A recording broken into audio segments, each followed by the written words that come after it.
बिस्मिल्लाहिर्रहमानिर्रहीम। अस्सलाम वालेकुम। Welcome to my channel Arsam's cuisine. तो आज मैं बना रही हूँ बहुत मज़ेदार सी चिकन बिरयानी। तो रेसिपी को स्टार्ट करने से पहले आप लोगों से रिक्वेस्ट है कि एंड तक ज़रूर देखिएगा, और अगर आप मेरे चैनल पर न्यू हैं तो चैनल को सब्सक्राइब करके साथ ही लगे हुए बेल आइकन पर क्लिक कर लीजिएगा, ताकि मेरी हर न्यू वीडियो का नोटिफिकेशन आप तक ईज़िली पहुँच जाए।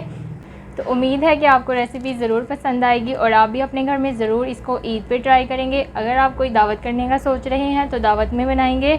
तो चलिए क्या क्या चीज़ें चाहिए उसके लिए वीडियो को बनाना स्टार्ट करते हैं। तो यहाँ मैं ऐड करूँगी 2 बड़े साइज़ के मैंने प्याज लिए, और इसमें आधा कप से ज़्यादा थोड़ा ऑयल ऐड किया, और इसको हम फ्राई होने के लिए रख देंगे। तो प्याज हमारा जो है वो थोड़ा ब्राउन हो गया है। अब इसमें साबुत गरम मसाले ऐड किए, जिसमें ज़ीरा, लौंग, काली मिर्च, बादियान का फूल, छोटी इलायची, बड़ी इलायची, तेज़पात, दालचीनी, तो सारा ये साबुत गरम मसाला ऐड किया इसमें। और अब मेरे पास है ये 1 kg से थोड़ा ज़्यादा चिकन, ये ऐड कर दिया। और चिकन को हम फ्राई करेंगे अच्छे से कि इसका कलर जो है वो चेंज हो जाए।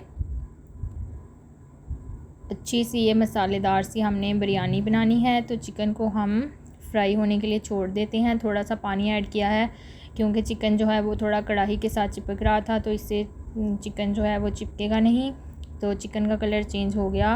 अब इसमें मैंने ऐड किया 2 टेबलस्पून अदरक लहसुन का पेस्ट, 4 से 5 बड़े स्लाइस में कटे हुए टमाटर, और 3 से 4 चॉप्ड ग्रीन चिलीज़। इसको भी अच्छे से मिक्स करेंगे ताकि टमाटर थोड़े सॉफ्ट हो जाएं। इसको थोड़ी देर ऊपर से मैं करती हूँ कवर, और अब इसको चेक कर लेते हैं। अब इसमें मसाले ऐड करूँगी। मसालों में वही जो नॉर्मल मसाले हैं वही इसमें जाएंगे। तो पहले टमाटर जो हैं वो थोड़े मैश कर लेती हूँ उनको, ताकि थोड़ी ये जो है मसाला इसका अच्छे से बन जाए, ग्रेवी की फॉर्म में आ जाए थोड़े टमाटर। तो अब इसमें ऐड करूँगी 7 से 8 आलू बुखारे। अगर आपको पसंद है तो आप ऐड कर लीजिएगा, अदरवाइज़ स्किप भी कर सकते हैं। इसमें मैंने 1 टेबलस्पून सॉल्ट ऐड किया, crushed red chili 1 teaspoon, red chili powder 1 teaspoon, और इसमें जब गया ज़ीरा पाउडर 1 टीस्पून। और इसमें हल्दी मैं जो है वो थोड़ी कम ऐड करूँगी, क्योंकि फिर ग्रेवी का कलर सारा जो है वो राइस को ना आ जाए, इस वजह से इसमें मैंने थोड़ी सी हल्दी ऐड की, 1/2 टीस्पून के करीब। और इसको हम अच्छे से पकाएंगे इतनी देर के चिकन हमारा अच्छे से पक जाए। और इसको दोबारा से ऊपर से करती हूँ कवर।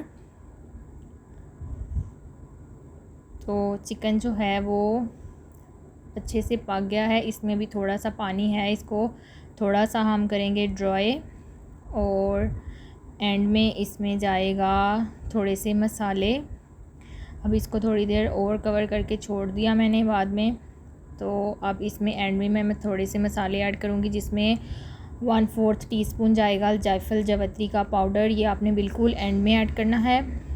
और साथ ही इसमें मैं ऐड करूँगी 1 से 2 टेबलस्पून बिरयानी मसाला, किसी भी ब्रांड का आप यूज़ कर सकते हैं। और अब इसको मिक्स करेंगे। तो जायफल जावित्री आपने एंड में ऐड करनी है, क्योंकि वो अगर उसको पहले ऐड कर देंगे ज़्यादा देर पकाने से उसमें थोड़ी कड़वाहट आ जाती है। तो अब ये हमारा जो कोरमा है वो तैयार है। अब हम लेयरिंग करेंगे। तो सबसे पहले मैंने इसमें ऐड किए हैं पुदीने के पत्ते, कुछ लेमन स्लाइसिस, और ये मेरे पास हैं सेला राइस बॉयल किए हुए, ये इसमें ऐड कर दिए। ऊपर से मैं थोड़े से इसमें दोबारा से लेमन स्लाइसिस और पुदीने के पत्ते और फूड कलर ऐड करूँगी। और अगर आप चाहें तो कौरमे में दही भी ऐड कर सकते हैं, बट मैंने दही ऐड नहीं किया, क्योंकि दही ऐड करने से जो मसाले हैं उनकी थोड़ी तेज़ी कम हो जाती है, तो बिरयानी जो है वो थोड़ी स्पाइसी ही अच्छी लगती है। तो ये मैंने इसमें ऐड कर दिया फूड कलर, और फूड कलर के अंदर ही मैंने केवड़ा एसेंस भी ऐड किया था, जिससे बिरयानी की खुशबू बहुत अच्छी आएगी। तो अब हम इसकी जो है मिक्सिंग कर लेंगे। तो बहुत ज़्यादा आपने इसमें चम्मच नहीं चलाना, कि जो थोड़े राइस हैं वो वाइट वाइट भी नज़र आने चाहिए। इसको हम एक प्लेट में सर्व कर लेंगे। तो आई होप कि आप लोगों को रेसिपी पसंद आई होगी। आप भी इसको अपने घर में ज़रूर बनाएंगे। अपना और अपने घर वालों का ढेर सारा ख्याल रखें। Take care. अल्लाह हाफिज़।